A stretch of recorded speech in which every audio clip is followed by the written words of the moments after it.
നമസ്കാരം. നമുക്കേ ഈ ലോകത്ത് നമുക്ക് ആരെയെങ്കിലും ആശ്രയിക്കാതെ ജീവിക്കാൻ പറ്റുമോ? അത് വെറും തോന്നലാ, ആരെയും ആശ്രയിക്കാൻ പറ്റില്ല എന്നുള്ളത്. കാരണം എന്താണെന്നറിയാമോ?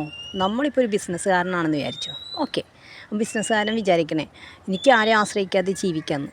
അത് അയാളുടെ തോന്നലാ. കാരണം അയാൾ നടത്തുന്ന പ്രൊഡക്റ്റ് എന്ത് പ്രൊഡക്റ്റ് ആയിക്കൊള്ളട്ടെ, അത് മറ്റുള്ളവർ വാങ്ങിക്കണം. താഴേക്കിടയിലുള്ള ആൾക്കാരാണെങ്കിലും വാങ്ങിക്കണമെങ്കിൽ എന്തിനാണ് അവരെ ആശ്രയിക്കണം അല്ലേ? അല്ലാതെ അയാളുടെ ബിസിനസ് ഒരിക്കലും മുന്നോട്ടുണ്ടാകാൻ പറ്റില്ല.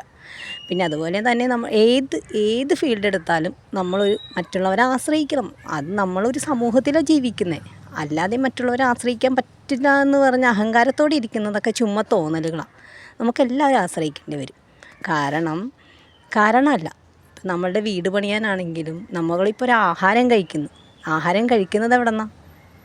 നമ്മൾ ഒറ്റയ്ക്ക് പണിയെടുത്തിട്ടാണ് അല്ല, നമ്മളുടെ ആ ആഹാരം കഴിക്കുന്നതിൻ്റെ പിന്നിലും കുറേ പേര് അധ്വാനിച്ചിട്ടുണ്ട്. അതുള്ള ഒരു ബോധം